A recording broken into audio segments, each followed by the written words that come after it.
We go 1-3 on the three best prop bets for last week. The one coming through is Waldo Cortez Acosta by decision at plus 300.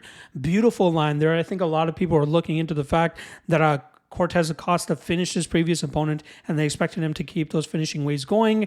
Sometimes it doesn't work out that easily, and that's why we're able to cash in on that plus 300 and come out slightly above profit, even though we ended up losing the other two, which were Joshua Van by decision at plus 220 and Ricky Simon by decision at plus 140. By the way, shout out to Mario Bautista. Phenomenal performance to go out there and shut out Ricky Simon the way that he did. We also fell short on the long shot, which was Gaston Bolaños by decision at plus 650.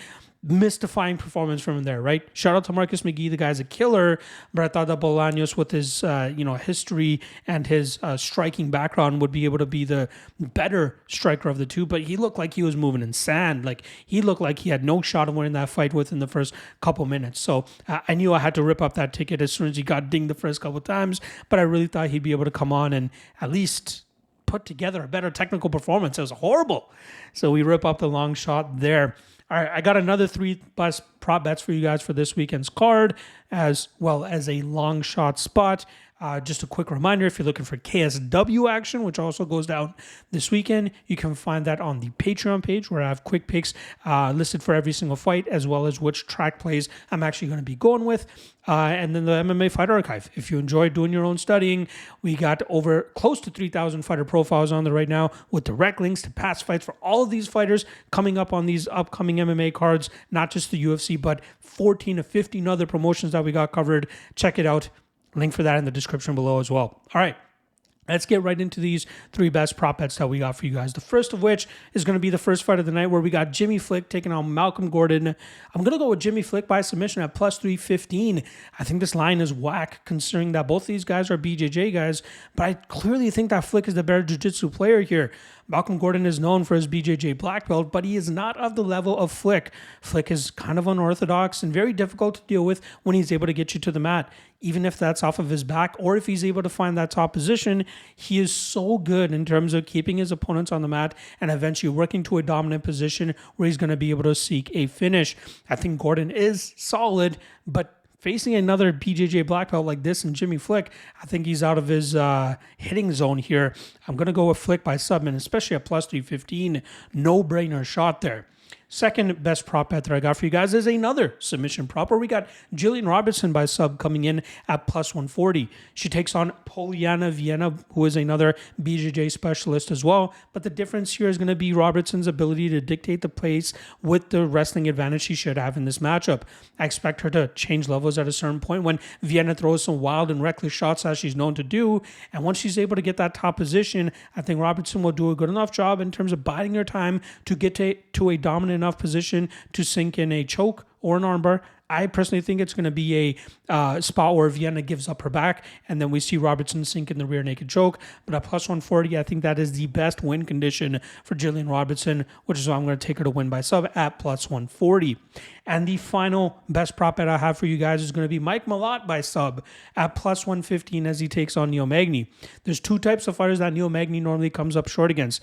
Guys that are way technically better in terms of the striking realm, which we saw in the case of Lorenz Larkin and Santiago Ponzinibbio, or guys that are far superior in the grappling and submission realm, like we saw with Gilbert Burns and Rafael dos Anjos and Shavkat Rakhmonov. Obviously, Mike Malott may not be of their level as of yet, but this guy is an absolute killer. All of his victories coming by finish, and something that he is very much known for is his choke game. And I fully expect him to implement that here in the first round against Neil Magny. I think he should have no trouble dragging this fight to the mat, and then from there, finding a dominant enough position to get that submission and that tap. Give me Mike Malott by submission at plus 115.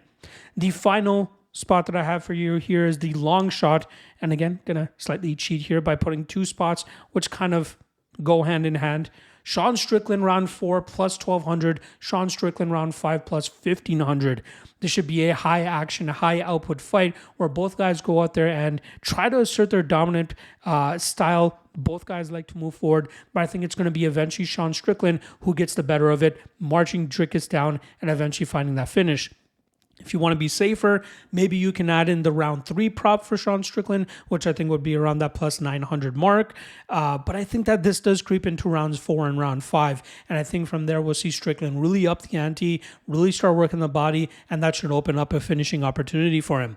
So once again, the long shot here is going to be Strickland round 4/round 5, plus 1200/plus 1500. There you guys go. Got you guys covered as always for the 3 best prop bets, not to mention all the other great segments that we dropped throughout the week. Yeah, that's a wrap. There's no UFC event next week, but I will be dropping my monthly regional card breakdown, and I'm going to be focused in on the Octagon 52 card for you guys, but I'll also have breakdowns for LFA 175 and ACA 169 all on the Patreon page. Check the link in the description below for that. Until then, I will see you guys actually on Saturday night or Sunday afternoon for the UFC 297 immediate reaction video segment, where we just talk about all the fights that went down, immediate reactions. Got some good feedback on the first one that I did last week, and hope to continue improving that moving forward. Appreciate you guys. Love you guys. Drop a comment, drop a like, drop a subscribe if you haven't already, and I'll see you guys then. Peace.